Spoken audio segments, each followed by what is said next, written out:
On a dit pour le meilleur et pour le pire. Des fois, je pense que cette partie-là, les gens n'entendent pas ça vraiment. Hein. Dans l'euphorie du mariage, dans la fête, la belle robe, le maquillage. Pour le meilleur et pour le pire, oui, c'est pas grave, oui, c'est bon. Le meilleur et pour le... Il y a un pire qui peut arriver. Il y a des situations difficiles qui vont arriver.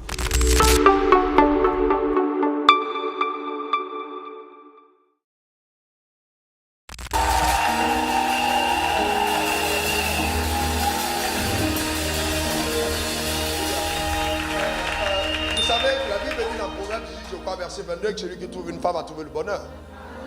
Et que c'est une grâce qu'il obtienne l'Éternel.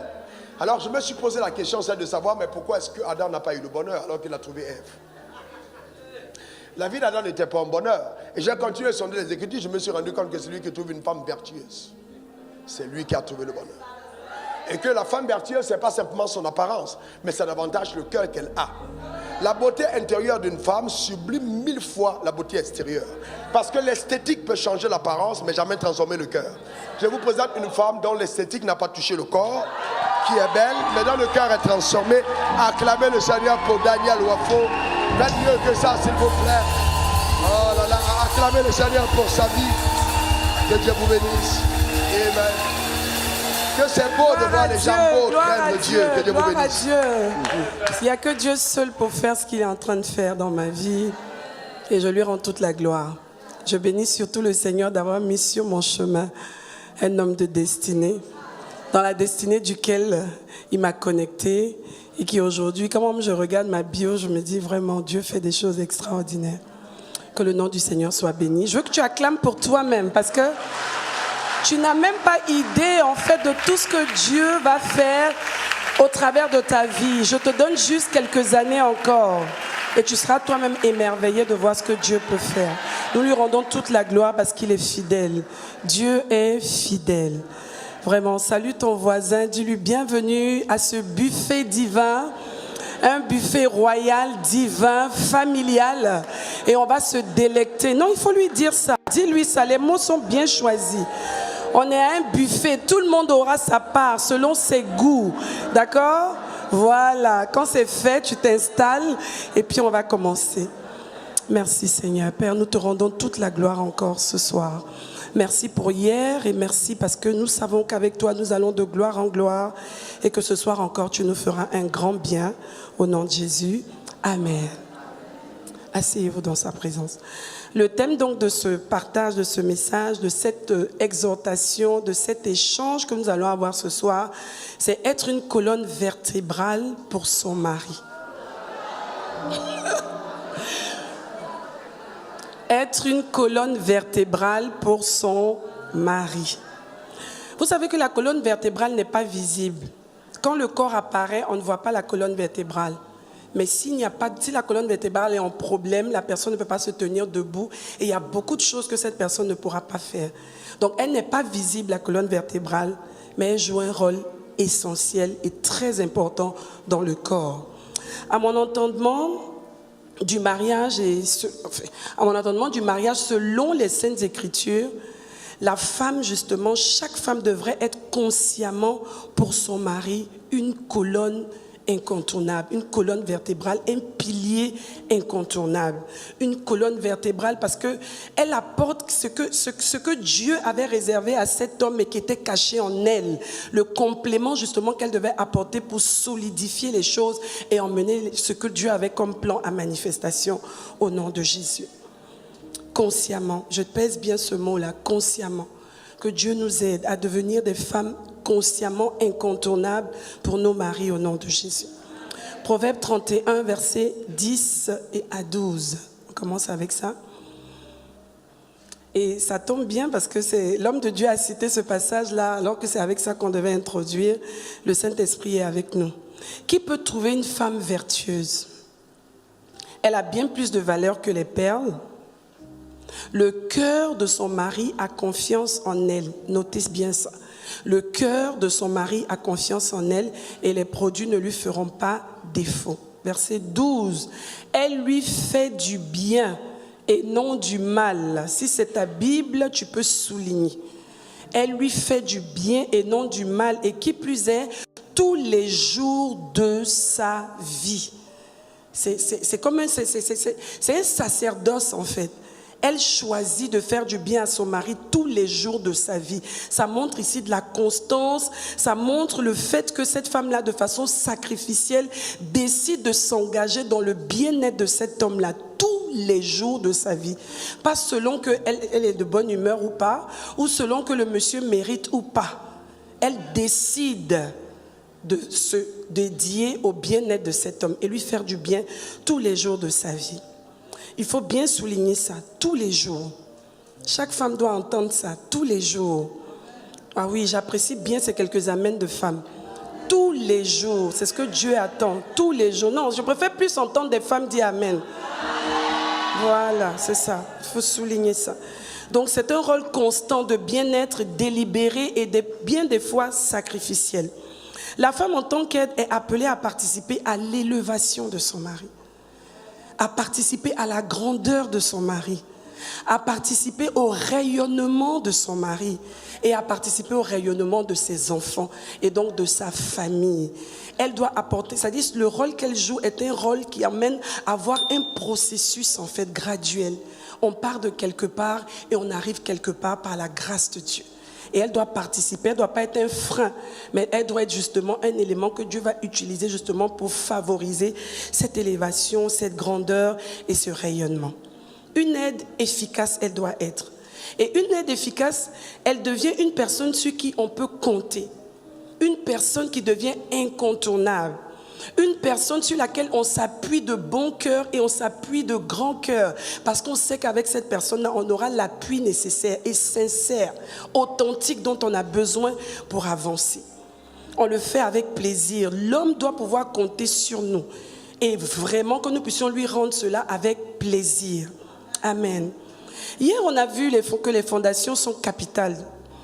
Quand on veut bâtir une famille, le grand thème de ce Isha, c'est Dieu, la famille et la destinée. Donc on a vu justement que quand on veut construire et bâtir une maison et qu'on veut que cette maison-là puisse tenir, on doit veiller aux fondations. Parce que les fondations vont déterminer, la qualité des fondations va déterminer si cette maison va résister ou si cette maison va s'effondrer avec le temps. Et si les fondations ne sont pas bonnes, on n'a même pas besoin d'être prophète pour pouvoir prédire que la maison va s'ébranler et va s'écrouler. Et nous tous, nous avons plus ou moins certaines expériences qui nous montrent que quand les fondations ne sont pas bonnes, généralement ça ne se passe pas bien. Gloire à Dieu pour tout ce qu'on a appris hier. Ce soir, j'aimerais partager avec vous justement 5 points qui ne sont pas forcément exhaustifs. Il y a beaucoup d'autres points, mais qui peuvent valoir justement, valeur de connaissances essentielles pour pouvoir être considérés comme des fondations, des éléments pour bâtir la fondation d'une famille et pour atteindre justement une destinée. Premièrement, chaque femme devrait savoir, toute femme, quel que soit son titre, quelle que soit sa condition sociale, quel que soit son âge, qu'elle soit mariée ou pas, quelle que soit la situation dans laquelle tu es, parce que tu es une femme, je pense que c'est important que chacune d'entre nous puisse entendre ceci et le retenir et pouvoir l'appliquer au nom de Jésus. Premièrement, la femme, elle doit s'assurer d'avoir compris qu'elle entre dans la vie d'un homme pour bâtir une vision commune et divine. Une vision commune et divine, c'est-à-dire la vision vient de Dieu pour les deux. Mais dans ce plan de Dieu-là, l'homme est le leader. Donc c'est une vision commune dans laquelle il est identifié et désigné un leader, et ce leader-là, c'est l'homme. C'est le choix de Dieu. Et on s'en tient à ce que Dieu a choisi parce qu'il sait ce qui est meilleur pour nous. Donc, il n'y a pas 2 leaders, il y a un leader. On est semblable. Il a dit, oui, Genèse 2, verset 18, on va le lire. Genèse 2, verset 18, l'Éternel dit, « Il n'est pas bon que l'homme soit seul, je lui ferai une aide semblable à lui. » Donc, ce n'est pas une question d'égalité ou pas d'égalité. Une aide semblable, ça dit qu'ils sont semblables, sauf que pour atteindre l'objectif que Dieu a donné, pour atteindre la mission et la destinée commune que Dieu leur a donnée, il faut qu'ils s'alignent à la hiérarchie que lui-même il a établie. L'homme est le chef. Je veux qu'une femme dise, l'homme est le chef. Et que ça ne te fasse pas avoir mal au cœur. Tu vois, là, ça a baissé. L'homme est le chef. Et c'est Dieu qui l'a voulu ainsi. Et Dieu sait ce qui est bon pour nous. Alors nous comptons sur lui pour atteindre la destinée commune qu'il a pour nous au nom de Jésus. Dieu est un visionnaire. Dieu est un visionnaire. Il savait le rôle que chacun devait jouer dans l'institution du mariage et de la famille. Donc aider son mari, ça ne veut pas dire, parce que beaucoup de personnes comprennent ça comme ça, le fait de venir aider son mari ne veut pas dire qu'on fait mourir ses rêves à soi en fait. Non, pas du tout. Les rêves que Dieu t'a donnés justement parce qu'il connaît les rêves qu'il t'a donnés et qu'il connaît les buts qu'il veut atteindre au travers de ta vie, va te joindre à un homme auquel il a donné aussi des rêves et que ces rêves ensemble puissent justement entrer dans le canevas de ce qu'il veut faire au travers de vous individuellement déjà, à travers de vous en tant que couple et au travers de vous en tant que famille avec vos enfants qui vont arriver. Dieu est trop fort. Donc, il y a quelque chose que Dieu veut faire. Et Dieu ne peut pas te prendre et effacer complètement ton existence pour que tu puisses carrément te lancer dans une destination ou bien dans une destinée qui est carrément liée à l'homme. Ce n'est pas comme ça que Dieu voit les choses. Donc, il faut que ce mensonge-là soit totalement anéanti. Tu as droit à tes rêves, mais tes rêves, tu dois laisser le Saint-Esprit te conduire et trouver ta place pendant que tu seras en train d'accompagner la vision commune donnée à l'homme qui est le leader. C'est juste ça. Conséquemment donc à ce premier point-là, dans cette logique d'aide, vous allez vous rendre compte que la femme va révéler tout le potentiel dont elle a été investie par Dieu. Il y a un potentiel qui est en nous. Moi, je vais être très pratique ce soir. Il y a beaucoup de choses que je ne me savais même pas capable de faire. Dans mon processus, je me suis rendu compte, à côté justement de cet homme de Dieu, de ce mari, même pas homme de Dieu forcément, mais de ce conjoint que Dieu m'a donné pour que je vienne aider cet homme, je me suis découvert des talents, je me suis découvert des horizons que je n'avais même pas imaginés, du potentiel que je n'avais même pas imaginé forcément. Mais pourquoi? Parce que j'ai été volontaire pour entrer dans la carrière que Dieu me montrait en fait, dans le chemin que Dieu était en train d'ouvrir. Donc une femme justement qui décide d'entrer justement dans les plans de Dieu en aidant l'homme que Dieu lui donne, auprès de qui Dieu la positionne, cette femme-là, vous allez vous rendre compte que dans le processus, elle va développer des choses. Tout à l'heure, je regardais ma bio, je me suis dit, mon Dieu, si je n'avais pas épousé cet homme, c'est vrai, peut-être que j'aurais épousé quelqu'un d'autre, mais plus les jours passent, je réalise que c'était ça le choix de Dieu. Et quand je vois tout le potentiel et tout ce que Dieu est en train de faire au travers de nous deux, je me dis, qu'est-ce que ça aurait été si on n'avait pas retrouvé la destinée que Dieu avait pour nous, la destinée commune. Donc, dans ce parcours-là, la femme n'est pas... On voit ça, souvent on nous présente ça comme si la femme était perdante. Au contraire, si elle entre dans la destinée commune, divine, que Dieu a établie pour vous, pour leur couple, elle va s'épanouir à un niveau incroyable. Elle va fleurir, c'est-à-dire que le foyer va fleurir et tout le monde. Vous lisez l'histoire de la femme de Proverbe 31, c'est extraordinaire. Est-ce que vous savez même que le fait de vouloir aider un homme dans l'appel que Dieu a pour la famille peut pousser une femme à devenir même commerçante? Je prends un exemple simple. Il y a des besoins, elle veut aider son mari. Et dans cette quête-là, pendant qu'elle prie, Dieu lui donne des idées.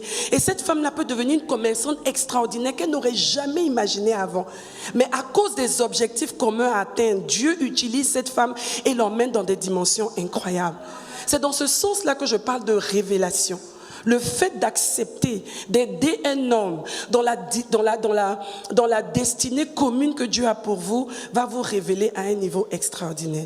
Si on collabore, bien entendu.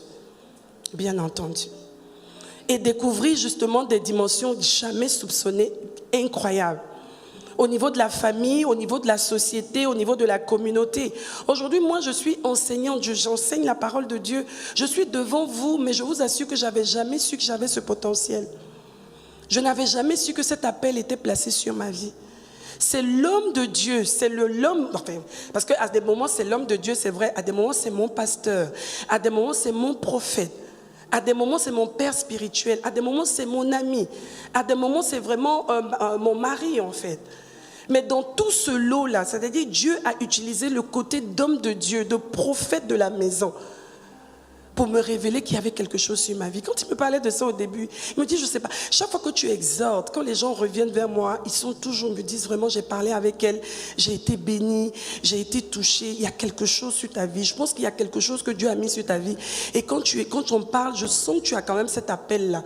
Je disais, non, c'est pas parce qu'une femme est femme de pasteur qu'elle doit prêcher, qu'elle doit, non. Il me disait, il n'y a pas de problème. Et gloire à Dieu, parce que ce n'est pas quelqu'un qui te brusque. Mais il priait et il savait que les choses allaient se faire. Et aujourd'hui, je suis là devant vous. Pas parce qu'il fallait absolument qu'il démontre que sa femme aussi pouvait prêcher. Juste parce qu'il a pu détecter et accompagner justement. Et dans ce cheminement à deux, dans ce chemin à deux, Dieu a commencé à révéler des choses. Aujourd'hui, je me surprends moi-même. On m'appelle chef chantier.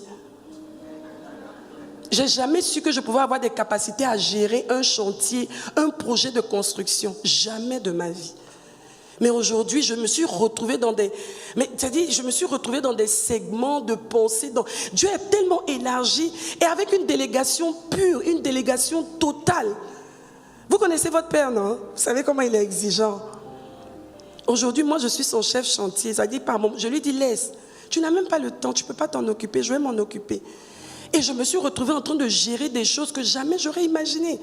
Je dis au Saint-Esprit, mais comment j'aurais su que je pouvais, que tout ça était en moi, pouvoir gérer une maison, c'est-à-dire de la construction jusqu'à l'équipement total. Mais je ne savais pas en fait. Mais pendant que je suis en train de poursuivre la destinée commune, et avec tous les challenges et les objectifs que Dieu présente au-devant de nous, en comptant sur Dieu et en collaborant sur Dieu pour les atteindre, Dieu fait des choses extraordinaires. Souvent, vous voyez des femmes, on parle d'elles, c'est pas tellement qu'elles soient extraordinaires, mais c'est tellement Dieu qui est extraordinaire au travers de ces femmes-là. Pourquoi généralement? Parce qu'elles ont commencé à obéir, à suivre les instructions. C'est pas toujours facile.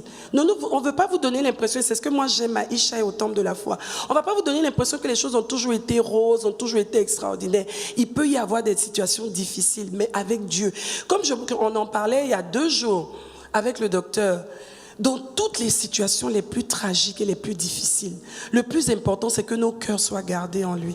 Si nos cœurs l'aiment et nos cœurs recherchent sa volonté, toutes choses vont concourir pour notre bien. La situation la plus catastrophique va devenir une histoire qu'on va raconter partout, en oubliant même tout ce qu'on avait dit avant. Pourquoi? Parce que Dieu est extraordinaire. Amen. 2e point, éviter la compétitivité. Si Dieu nous met ensemble pour un objectif commun, il ne nous a pas mis sur un champ de bataille. Il ne nous a pas mis sur un ring, en fait. On n'a rien à se prouver l'un à l'autre.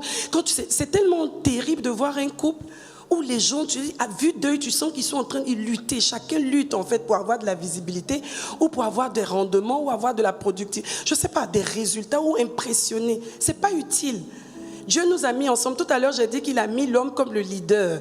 Et si l'homme est le leader, la colonne vertébrale ne se fait pas voir, mais son rôle est essentiel. C'est tout.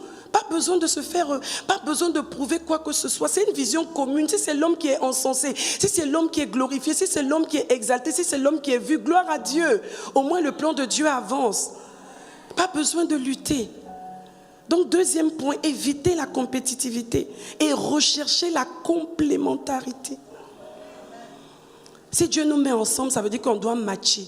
On doit se compléter pour atteindre les objectifs de Dieu. Si on se bagarre, qu'on lutte entre nous, on ne va jamais atteindre les buts de Dieu. C'est le diable qui sortira vainqueur. Dis, ça ne sera pas mon partage.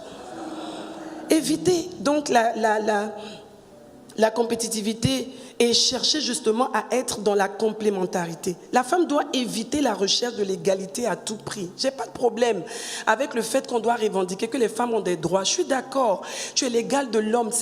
En fait, il y a des concepts pour lesquels on n'a pas besoin de lutter. Dieu même a dit une aide semblable, on ne va pas faire de débat dessus en fait. Tu es authentiquement enfant de Dieu, ton mari est authentiquement enfant de Dieu. Dieu vous a bénis tous les deux et il s'attend à ce que vous atteigniez un objectif commun. Donc on ne va pas se mettre à revendiquer, à lutter, à tout va. On sait ce que la parole de Dieu nous dit, on s'aligne sur la parole de Dieu, on cherche à atteindre les objectifs divins. Donc éviter la recherche de l'égalité à tout prix, mais plutôt la recherche de la complémentarité.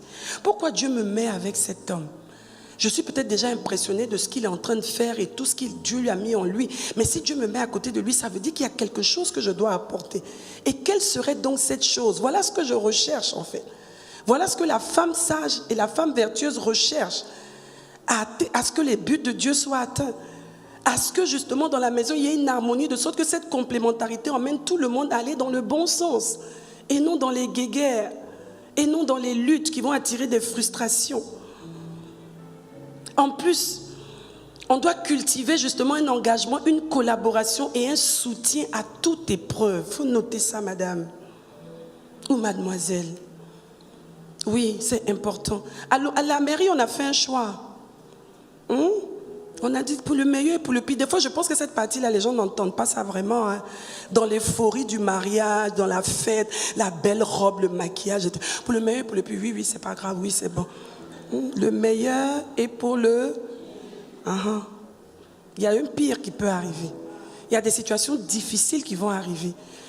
Comme disait le docteur hier, le mariage qui va jusqu'au bout, c'est pas parce que les gens manquent d'amour. C'est pas parce qu'il y a des gens qui s'aiment énormément et qui divorcent. Et même pendant qu'ils sont divorcés, ils s'aiment encore. Mais ils peuvent plus vivre ensemble. On ne trouve plus des raisons de vivre ensemble.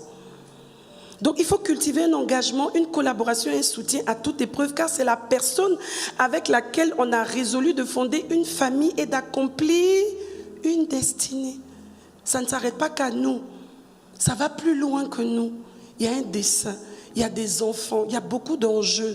Hier, on en parlait dans la voiture quand on rentrait. Où sont nos femmes, nos mères?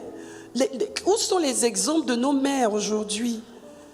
Combien de femmes à l'époque, elles n'avaient même pas le Seigneur, mais elles étaient tellement conscientes de la destinée de la famille qu'elles étaient prêtes à payer le prix pour leurs enfants. Quand elles regardaient leurs enfants, elles se disaient non, là, il y a quelque chose qui n'est... Ils n'ont pas demandé à naître en fait. On les a emmenés sur la terre et à cause de ces enfants-là, on a obligation de voir le dessein de Dieu arriver à manifestation. Où sont ces femmes-là? Où sont-elles? Elles n'avaient pas le Seigneur comme nous aujourd'hui. Rando Shakaramaha. On parle en langue, on a les révélations, c'est bien. Mais généralement, nous sommes toujours les premières. Dès qu'il y a une petite situation, allez, c'est bon. Pourquoi? Ces femmes-là n'avaient pas le Saint-Esprit, mais elles avaient compris la raison du mariage. J'ai demandé à quelqu'un, est-ce que tu peux jeter ton enfant? Qui a dit Amen? Ah, merci. Ça m'aurait choqué s'il y avait eu un Amen. Qui peut jeter son enfant? Quand ton enfant naît, il est beau, il est moche, il est bizarre, mais toi, tu sais qu'il est beau. Même quand tout le monde te dit qu'il est beau, parce que les gens, bon, pour te faire plaisir, mais c'est ton enfant. Que son nez soit bizarre, que ses yeux soient bizarres, c'est ton enfant. Et tu l'aimes, et tu crois en Dieu, et tu feras tout ce qu'il faut pour que cet enfant-là arrive là où Dieu veut qu'il arrive. Et pourquoi on ne peut pas faire le même choix? Le mariage, c'est ça aussi. Je m'engage dans une relation, je me dis avec le Seigneur, on doit aller jusqu'au bout. Parce que c'est pas mon affaire, c'est l'affaire de la vision de Dieu en fait. Jamais une femme qui a des enfants qui se comportent mal ne les laisse dehors. Au contraire, souvent même c'est l'enfant qui se comporte le plus mal qui est celui même qui a le plus d'attention de la mère. Tu es où encore? À cette heure-ci, tu fais quoi? Rentre à la maison. Qu'est-ce qu'il y a? Je suis dehors, ton papa dit que tu n'allais pas entrer, mais je suis là. Quand tu arrives, bip-moi. Je vais t'ouvrir la porte. C'est ça. Attends, les mamans sont là, non? C'est ça. Mais je sais que je vais avoir des problèmes avec lui, mais c'est pas... Viens, tu es où? Ça suffit. Entre maintenant à la maison.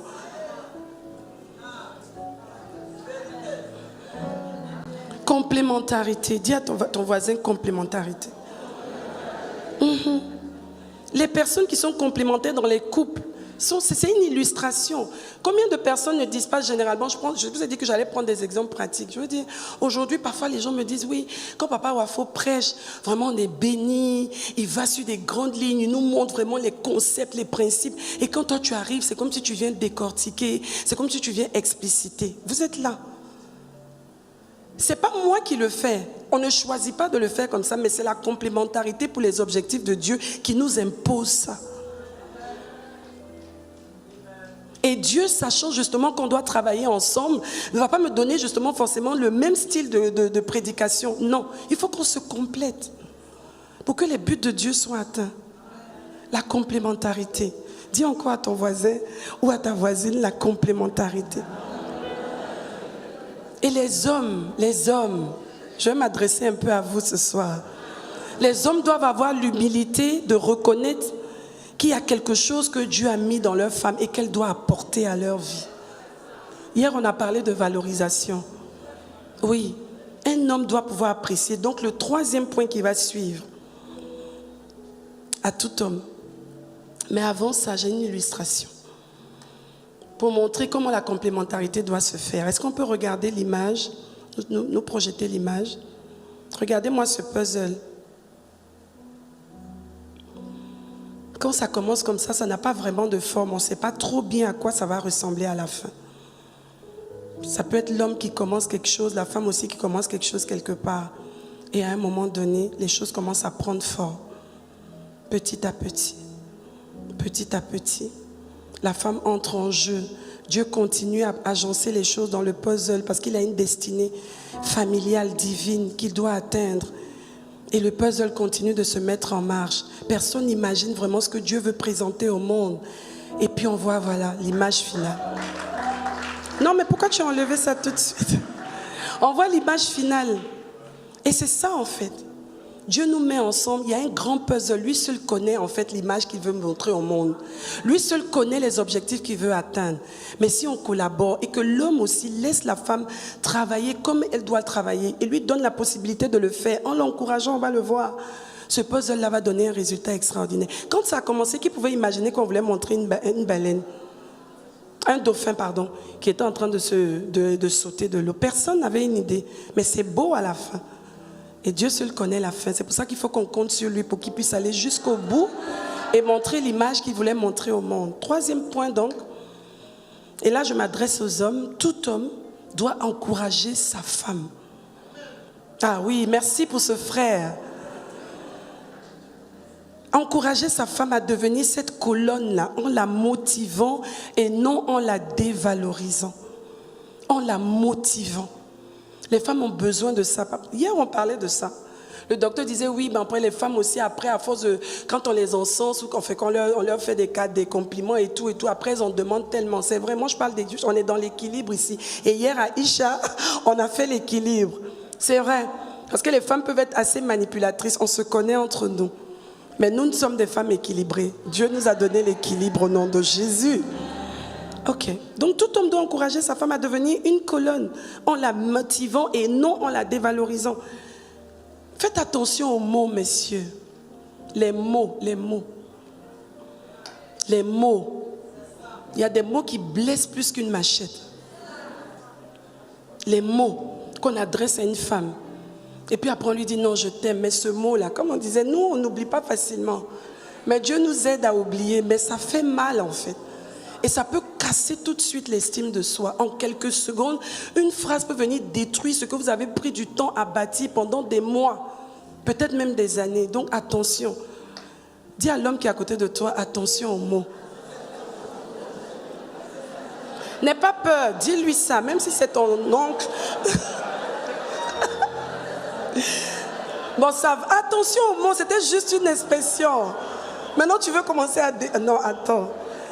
Faites attention aux mots et à l'importance que vous accordez. Et ça va, merci beaucoup. Et attention, faites attention à ce qu'elle fait. C'est important. Attention à ce qu'elle fait, ce qu'elle apporte.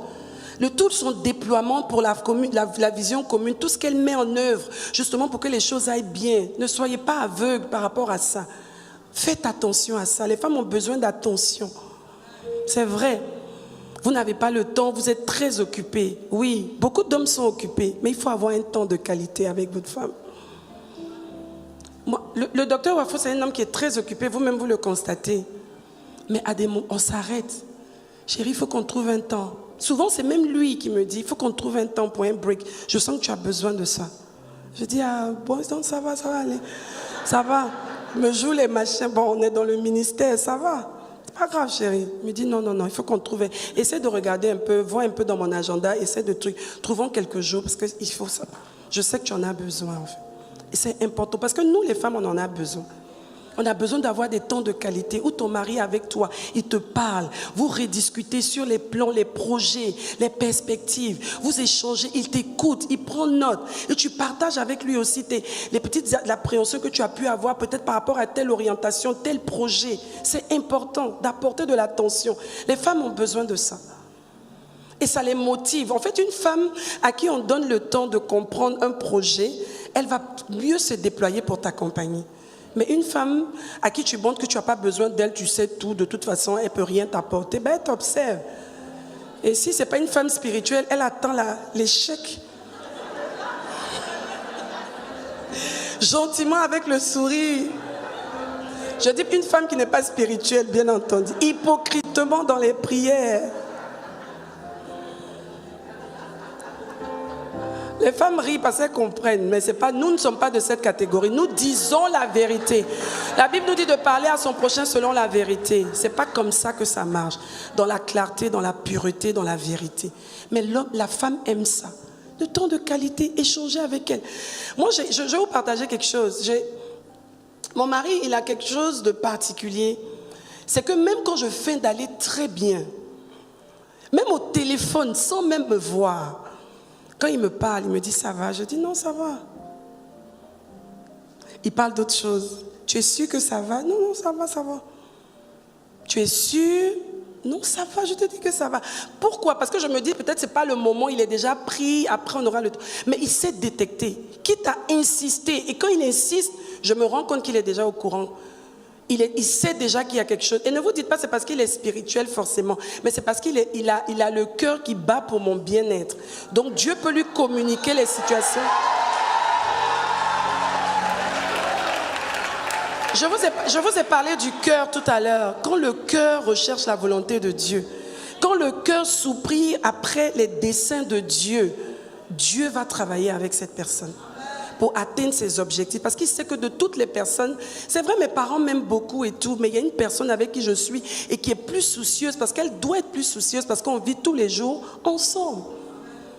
Il y a des moments où je traverse des situations, personne ne peut savoir, je suis forte, je viens, je suis au culte, ou bien alors j'exhorte, je gère la maison comme il se doit, mais dès que je le vois, par moment, dès que je le vois, il était peut-être pas là, mais dès que je le vois, je peux même me retrouver comme ça avec tout de suite les larmes aux yeux. Pourquoi? Parce que je sais que voilà ma personne qui arrive en fait.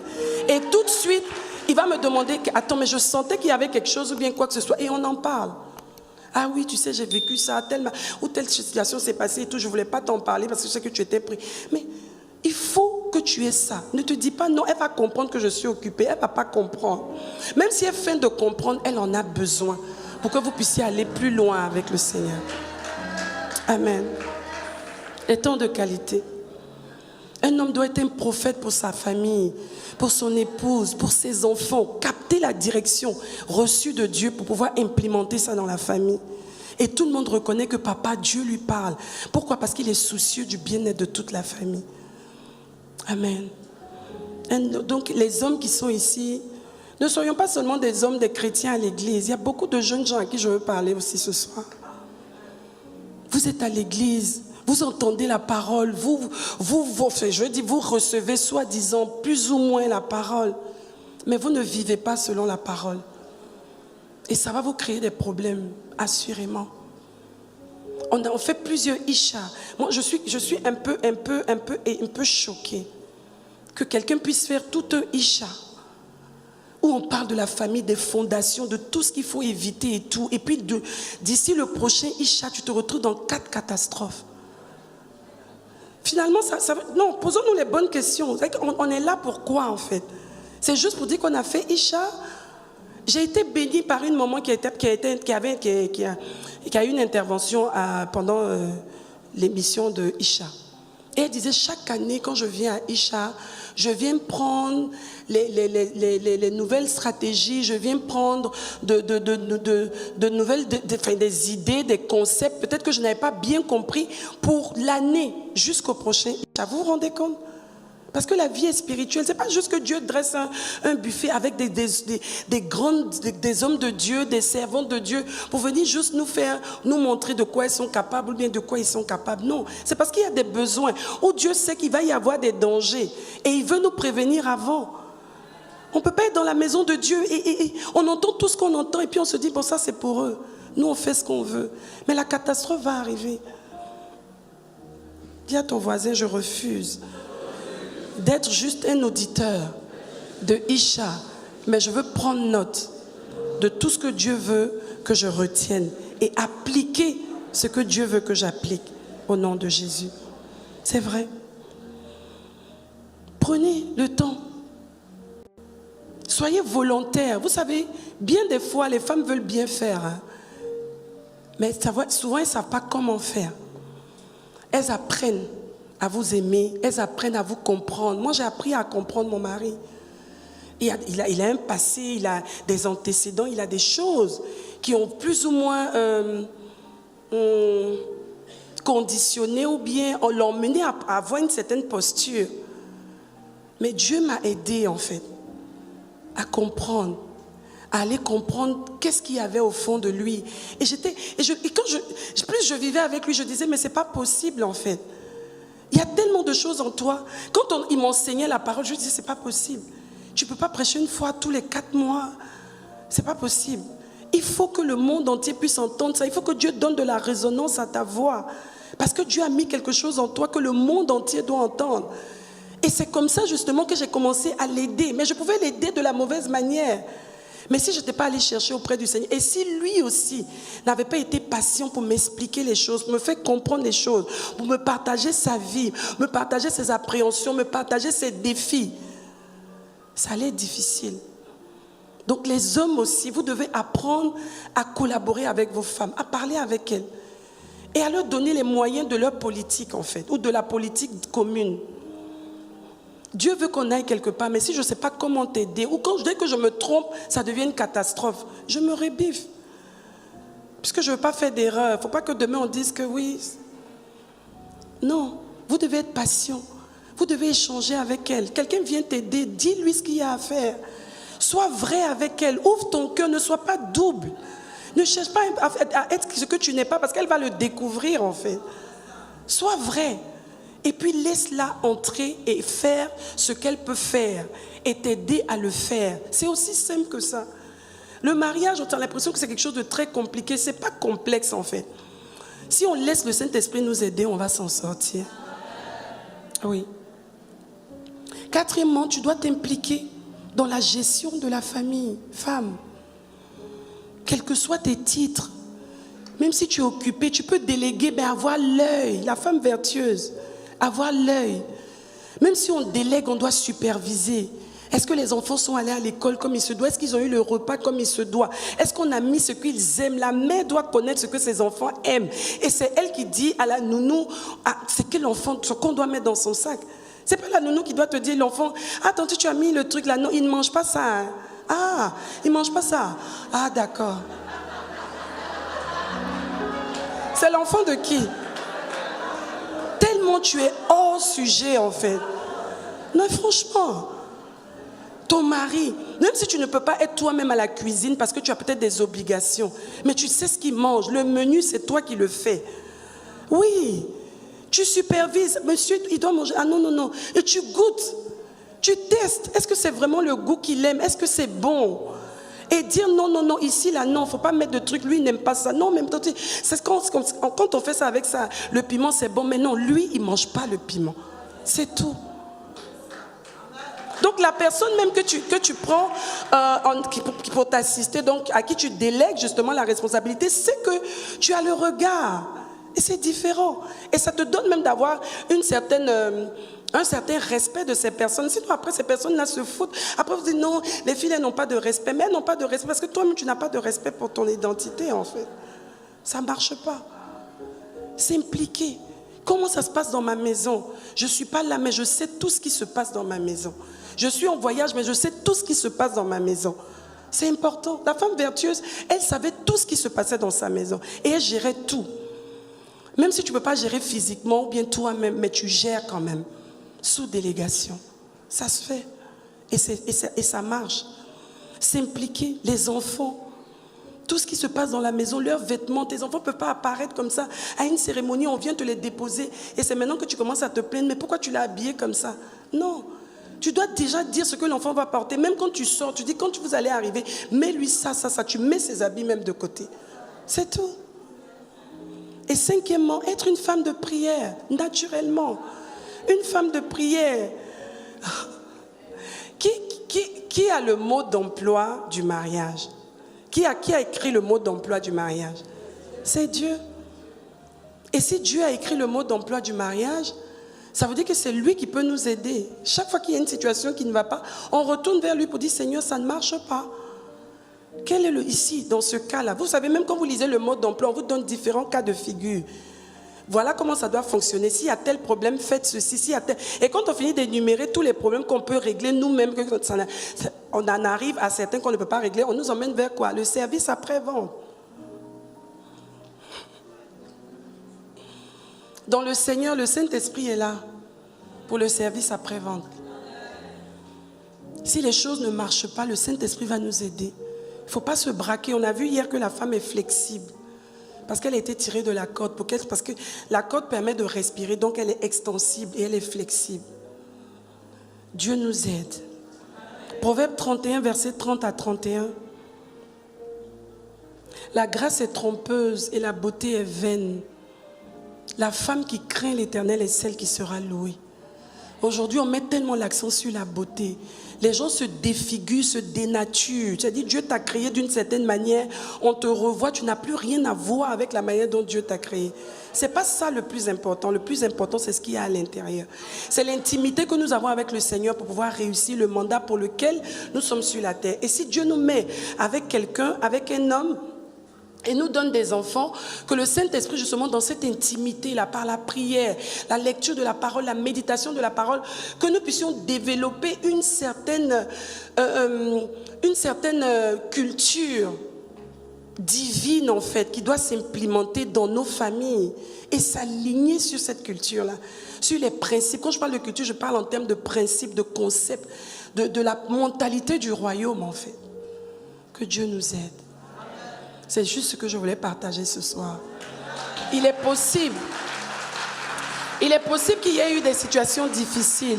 Dans l'absolu, c'est l'idéal, c'est ce que Dieu veut. Mais on va tendre vers ça. Et même s'il y a eu des situations difficiles en chemin, Dieu peut nous aider à rebâtir, à reconstruire ou à retrouver justement la paix et l'épanouissement. Alors nous allons prier ce soir. Nous allons prier notre Dieu. 5 points.